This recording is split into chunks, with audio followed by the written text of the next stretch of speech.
morning student, it is video number 10 of chapter electricity class 10th and today we discuss combination of resistance and first type that is resistances in series. So let's start.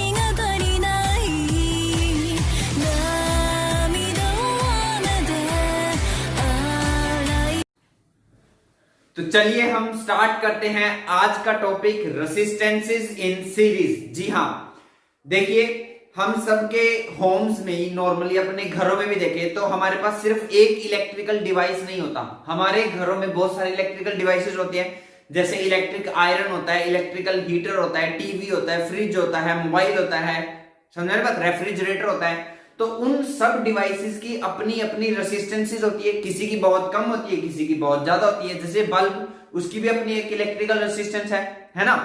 तो सब devices की अपनी अपनी electrical resistances होती है। मतलब घर में सिर्फ एक डिवाइस नहीं होता, बहुत सारे डिवाइस होते हैं और वो सब आपस में एक दूसरे से कनेक्ट होते हैं। तो जो आपस में उनका जो कनेक्शन होता है, जो उनका कॉम्बिनेशन होता है, वो दो टाइप का हो सकता है, या फिर सीरीज या फिर पैरेलल, या फिर तो सीरीज या फिर पैरेलल। तो आज हम इस वीडियो में, वीडियो नंबर 10 में हम देखेंगे कि जब रेसिस्टेंसेस सीरीज में जुड़े हो तो क्या चेंज होता है और कैसे हम टोटल निकालते हैं। मतलब बहुत सारे रेसिस्टर सीरीज में ऐड है तो उनका टोटल कितना आएगा, समझ आ रही है बात। तो first of all series arrangement क्या होता है कि जब सब के सब जितने भी रेसिस्टर हमारे पास सर्किट के अंदर जुड़े हैं, मान लो 3 रेसिस्टर है या 2 रेसिस्टर है या 10 रेसिस्टर है या 4 रेसिस्टर। रेसिस्टर का मतलब समझ रहे हो, रेसिस्टर का मतलब रेसिस्टेंस, रेसिस्टेंस का मतलब कोई डिवाइस, जैसे कि हीटर, जैसे कि रेफ्रिजरेटर, है ना। तो जब बहुत सारे डिवाइसेस सीरीज में जुड़े होंगे तो क्या होगा, तो उनमें से सेम करंट फ्लो होगा। क्या फ्लो होगा, सेम करंट। जी हाँ, ये जरूरी इंपॉर्टेंट नोट है। In series arrangement current remain same. मैंने क्या बोला, करंट रिमेन सेम, ये इंपॉर्टेंट है। सब के सब रेसिस्टेंसेस में से अगर सेम करंट फ्लो हो रहा है तो वो रेसिस्टर सीरीज में माने जाएंगे। दूसरा वोल्टेज, वोल्टेज को हम पोटेंशियल भी बोलते थे। जो वोल्टेज होगा वो डिवाइड होगा, वोल्टेज जो होगा वो क्या होगा, डिवाइड। बात समझ आ रही है, वोल्टेज क्या हो जाएगा, डिवाइड। बात समझ आ रही है। करंट क्या रहेगा, सेम। मतलब मान लो आपके पास 3 रेसिस्टर सीरीज में जुड़े हैं, तो अगर सर्किट में 3 एम्पियर का करंट है तो पहले रेसिस्टर में से भी 3 एम्पियर का करंट फ्लो होगा, सेकंड रेसिस्टर में से भी 3 एम्पियर का करंट फ्लो होगा और थर्ड रेसिस्टर में से भी 3 एम्पियर का करंट फ्लो होगा। बट जो वोल्टेज है, जो लाइन वोल्टेज है, जो सप्लाई वोल्टेज है, या जो हमने बैटरी लगा रखी है, उसकी जो टोटल वोल्टेज है वो उन तीनों में डिवाइड हो जाएगी एज पर देयर नीड, उनकी नीड के अकॉर्डिंग। जैसी उनकी रेसिस्टेंस होगी वैसी उनमें वोल्टेज डिवाइड हो जाएगा। क्लियर। तो क्या सबसे बेसिक पहचान क्या रहेगी हमारी सीरीज अरेंजमेंट की, वो क्या रहेगी कि करंट सेम रहता है और वोल्टेज डिवाइड हो जाता है। जैसे मैं कहूं, मैं आपको 2 रेसिस्टर दे दूंगा और पूछूंगा बताओ सीरीज है कि पैरेलल, ये दोनों रेसिस्टर आपस में सीरीज जुड़े हैं या पैरेलल, तो आप क्या देखोगे, अगर उनमें से सेम करंट फ्लो रहा है तो वो सीरीज है और अगर उनमें से अलग अलग करंट फ्लो रहा है तो वो पैरेलल है। तो सबसे बड़ी पहचान क्या है सीरीज अरेंजमेंट की, अगर सेम करंट फ्लो हो तो वो 2 या 3 या 5 रेसिस्टर क्या होंगे, सीरीज में, और अगर उनमें से डिफरेंट करंट फ्लो होगा तो वो क्या होंगे, पैरेलल में। मैं आपको वैसे फिजिकली भी बताऊंगा कि कैसे पता चलेगा हमें सीरीज का। नेक्स्ट आते हैं सीरीज अरेंजमेंट हम क्यों यूज करते हैं। सीरीज अरेंजमेंट हम तब यूज करते हैं, ये क्वेश्चन आ सकता है, why series arrangement required, when and where series arrangement is required. तो सीरीज अरेंजमेंट से जो रेसिस्टेंस निकलता है, अब देखो 3 या 10 रेसिस्टर जो आपस में सीरीज में ऐड होंगे तो जब हम उनका टोटल करेंगे तो कुछ ना कुछ एक रेसिस्टेंस आएगा, टोटल रेसिस्टेंस। उसको हम यहाँ क्या बोलेंगे, इक्विवेलेंट रेसिस्टेंस। क्या बोलेंगे, इक्विवेलेंट रेसिस्टेंस। यहाँ पे लिखा भी हो, देखो ये वर्ड इक्विवेलेंट रेसिस्टेंस। तो इस वर्ड से, नाम से कंफ्यूज होने की जरूरत नहीं है, इतना मुश्किल नहीं है। इक्विवेलेंट का मतलब है टोटल, इक्विवेलेंट का मतलब क्या है, टोटल। कि मान लो 3 रेसिस्टर जुड़े हैं ना, उनका टोटल आएगा ना कुछ, उस टोटल को हम क्या कहेंगे, इक्विवेलेंट रेसिस्टेंस। तो सीरीज अरेंजमेंट हमें मैक्सिमम इक्विवेलेंट रेसिस्टेंस देगा। क्या देगा, मैक्सिमम, ज्यादा से ज्यादा, जिसकी वजह से करंट जो होगा सर्किट के अंदर वो कम होगा, करंट जो होगा वो मिनिमम होगा। तो सीरीज अरेंजमेंट में क्या होता है, रेसिस्टेंस मैक्सिमम होता है और करंट कम होता है। तो जब कभी भी हमें करंट की रिक्वायरमेंट कम होती है, हम चाहते हैं कि करंट सर्किट में से कम करंट फ्लो हो, तो हम सीरीज अरेंजमेंट को यूज करते हैं। अभी नहीं समझ में आएगा, जैसे जैसे वीडियो के एंड पे पहुंचेंगे आपको क्लियर हो जाएगा। सो आई होप आपको ये क्लियर होगा। अब देखो यहां पर मैंने 3 रेसिस्टर का एग्जांपल लिया, मैं 2 भी ले सकता था, मैं इससे ज्यादा भी ले सकता था, मैं 4 रेसिस्टर भी शो कर सकता था, मैं 10 रेसिस्टर भी शो कर सकता था। तो मैंने यहां पर कितने रेसिस्टर लिए, 3, तीनों का कुछ ना कुछ नाम रख दिया, R1, R2, R3।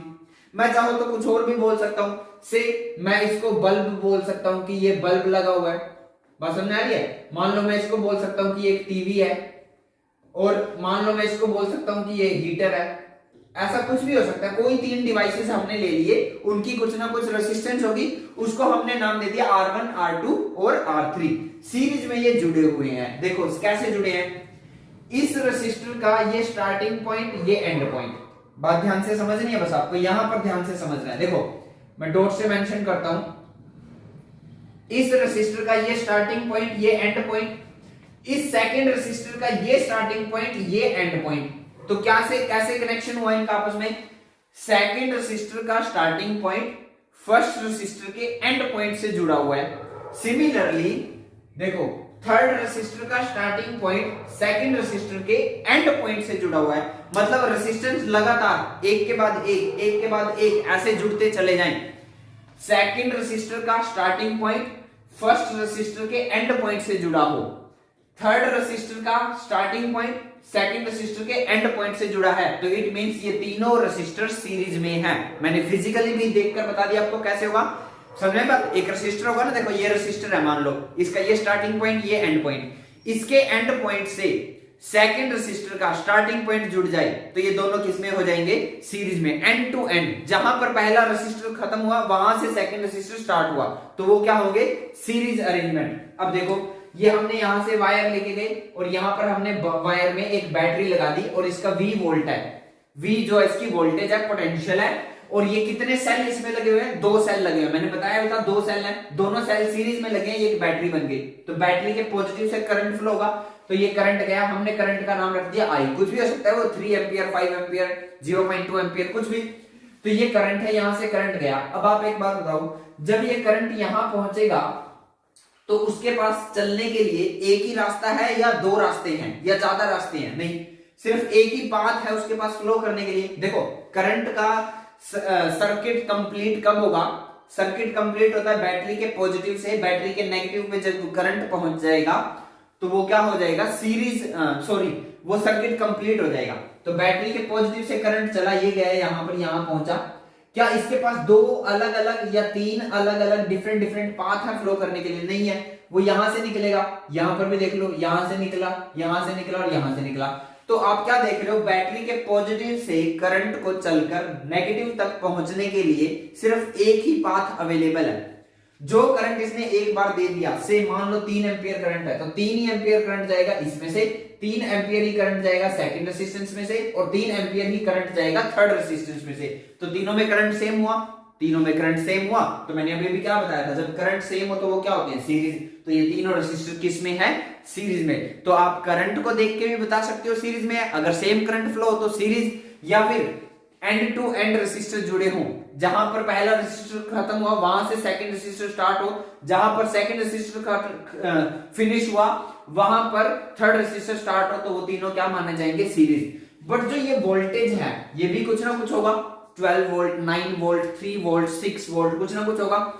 ये जो वोल्टेज होगा ये तीनों आपस में डिस्ट्रीब्यूट कर लेंगे, जिसको कम चाहिए वो कम लेगा, जिसको ज्यादा चाहिए वो ज्यादा लेगा। जैसे बल्ब को कम चाहिए तो वो कम ले लेगा, टीवी को थोड़ा उससे ज्यादा चाहिए वो और ज्यादा ले लेगा, हीटर को थोड़ा और ज्यादा चाहिए तो वो और ज्यादा ले लेगा, बस में। तो वोल्टेज क्या हो जाता है, डिवाइड। देखो V के 3 पार्ट हो गए ना, V1, V2, V3।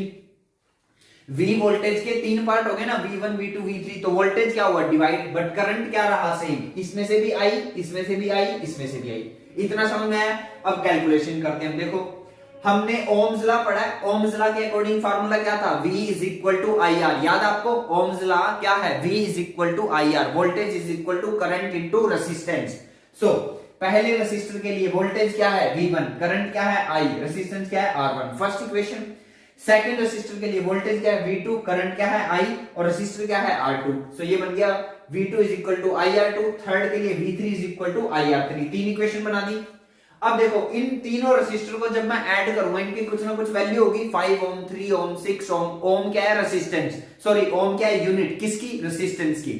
तो इनकी कुछ ना कुछ वैल्यू होगी, इनको हमें ऐड करना है ना। ऐड करके कुछ ना कुछ टोटल इक्विवेलेंट रेसिस्टेंस आएगा, उसका हमने नाम रख दिया RS। हमने क्या नाम रख दिया? RS। RS मान लेते हैं, अभी हमें पता नहीं क्या आएगा, अभी हमें पता नहीं है ना क्या आएगा, हम एक फॉर्मूला बना रहे हैं। तो हमने RS नाम कर दिया कि मान लो इन तीनों को जब हम टोटल करेंगे तो RS आएगा। तो RS क्या हो गया? Equivalent resistance of the combination.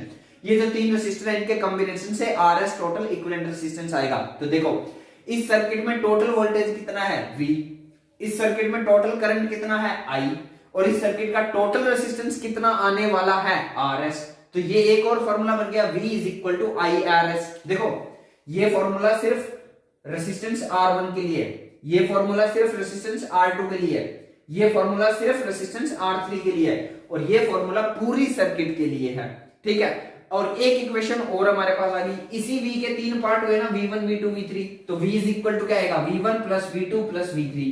अब ये जो टोटल 5 इक्वेशन बनी हमारे पास 1 2 3 4 5, इन सबको कंबाइन कर दो। कैसे कंबाइन करो? देखो इक्वेशन नंबर 5 में, इक्वेशन नंबर 1 2 3 4 को पुट कर दो। आप ऐसा भी लिख सकते हो, put equation 1 2 3 and 4 in equation 5। कैसे? देखो इस V की जगह क्या रख दो?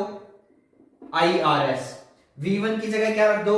IR1 प्लस V2 की जगह क्या रख दो? IR2। V3 की जगह क्या रख दो? IR3। बोलो इतना समझ में आया? अब यहां देखो सब टर्म्स में I कॉमन है, तो I कॉमन ले लिया, अंदर क्या बच गया? R1 plus R2 plus R3। इस I से ये I कैंसिल हो गया, सो RS इज इक्वल टू आ गया R1 plus R2 plus R3। यही तो हमें चाहिए था रिजल्ट। तो सीरीज में रेसिस्टेंसेस कैसे ऐड होती हैं? सीरीज में रेसिस्टेंस डायरेक्टली ऐड होती है।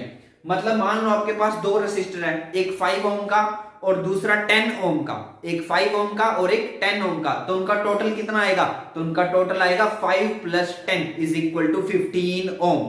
सो आई होप आपको ये क्लियर होगा।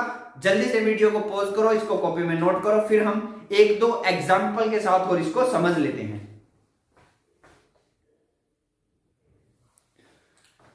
तो चलिए हम स्टार्ट करते हैं कुछ एग्जाम्पल के साथ। जैसे यहां पे तीन रेसिस्टर आपके पास गिवन है, ये रेसिस्टर है R1, ये रेसिस्टर है R2 और ये रेसिस्टर है R3, और इनकी वैल्यूज आपको गिवन है। ये 2.5 ओम का है, ये 5 ओम का है, और ये भी 2.5 ओम का है, और आपको ये पॉइंट गिवन है, ये पॉइंट A है, ये पॉइंट B है। मतलब आपको RAB निकालना है। Find RAB। RAB का मतलब है equivalent resistance between point A and B। RAB का मतलब क्या है? Equivalent resistance between point A and B। तो ये तीनों सीरीज में है। कैसे सीरीज में? देखो ये इसका स्टार्टिंग पॉइंट, ये इसका एंड पॉइंट, ये जो इसका एंड पॉइंट है ये सेकंड रेसिस्टर का स्टार्टिंग पॉइंट है। सिमिलरली सेकंड रेसिस्टर का एंड पॉइंट थर्ड रेसिस्टर का स्टार्टिंग पॉइंट है। इट मींस ये तीनों किसमें है? सीरीज में। या मान लो यहां से कुछ करंट I आएगा तो वो डिवाइड नहीं होगा कहीं भी, वो सेम जाएगा सब में से। तो यहां से भी क्या निकलेगा? I। इसमें से भी क्या जाएगा? I। तो सब में से I करंट फ्लो होगा, यानी तीनों क्या हो गए? सीरीज में। सो इक्विवेलेंट रेसिस्टेंस RAB किसके इक्वल आएगा? डायरेक्टली ऐड कर देते हैं हम सीरीज में, R1 plus R2 plus R3। सो 2.5 ओम प्लस 5 ओम प्लस 2.5 ओम, 2.5 2.5 5 और ये 5 10 ओम। तो इनकी टोटल रेसिस्टेंस कितनी आ गई? 10 ओम। यहां एक बात नोट करने वाली है, ध्यान से देखो। इन तीन रेसिस्टर में सबसे बड़ा रेसिस्टर कौन था? कौन सा रेसिस्टर था जिसकी वैल्यू सबसे ज्यादा थी?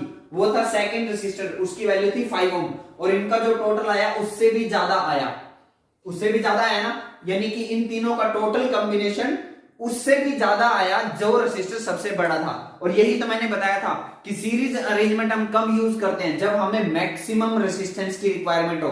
मैक्सिमम रेसिस्टेंस की रिक्वायरमेंट होगी, मतलब मैक्सिमम रेसिस्टेंस अगर होगा तो करंट ऑब्वियसली मिनिमम होगा, क्योंकि करंट और रेसिस्टेंस एक दूसरे के अपोजिट होते हैं। जिस सर्किट में रेसिस्टेंस ज्यादा होता है वहां करंट कम होता है, और जहां रेसिस्टेंस कम होता है वहां पे करंट ज्यादा होता है। तो इनका टोटल रेसिस्टेंस 10 ओम आया। अब यहां देखिए ये तीनों भी आपस में क्या है, सीरीज। आप इनको पैरेलल मत बोल देना, आप कहोगे सर हमें तो पैरेलल पता ही नहीं है, कोई बात नहीं, नेक्स्ट वीडियो में आपको पता चल जाएगा। कई बच्चे इसको पैरेलल समझ सकते हैं कि ये पैरेलल अरेंजमेंट है, बट ये पैरेलल अरेंजमेंट नहीं है, ये मैं आपको बता देता हूं पहले ही, यही मुझे आपको बताना था। देखिए ना, ये रेसिस्टर का, इस फर्स्ट रेसिस्टर का स्टार्टिंग पॉइंट, ये एंड पॉइंट, और ये जो एंड पॉइंट है ये इस रेसिस्टर का स्टार्टिंग पॉइंट है, एंड से एंड जुड़ा हुआ है ना। ऐसे नहीं समझ में आता तो देखो ऐसे देख लीजिए, मान लो यहां से करंट चला आई, जब वो करंट यहां पहुंचेगा तो कहीं और तो निकल नहीं सकता, यही एक ऑप्शन है आई, यहां से आएगा, यहां गया, फिर यहां गया और यहां गया, तो तीनों में से सेम करंट फ्लो हुआ ना। और जब तीनों रेसिस्टर में से सेम करंट फ्लो हो रहा है तो तीनों किसमें है, सीरीज में। तो अब की बार जो आर ए भी निकलेगा, इन सब की वैल्यू सेम है, 6 ओम 6 ओम 6 ओम, तो ये हो गया 18 ओम। तो अब की बार टोटल इक्विवेलेंट रेसिस्टेंस कितना आया, 18 ओम। मतलब उनका जो इंडिविजुअल रेसिस्टेंस है, रेसिस्टर की वैल्यू है, उससे भी मैक्सिमम आया, उससे भी ज्यादा आया। तो सीरीज अरेंजमेंट हम कब यूज करते हैं, तो सीरीज अरेंजमेंट हम तब यूज करते हैं जब हमें सर्किट में रेसिस्टेंस मैक्सिमम चाहिए या फिर करंट हमें सर्किट के अंदर मिनिमम चाहिए, तभी हम यूज करते हैं series combination. So I hope आपको सीरीज कॉम्बिनेशन क्लियर होगा। आज की इस वीडियो में इतना ही। Thank you.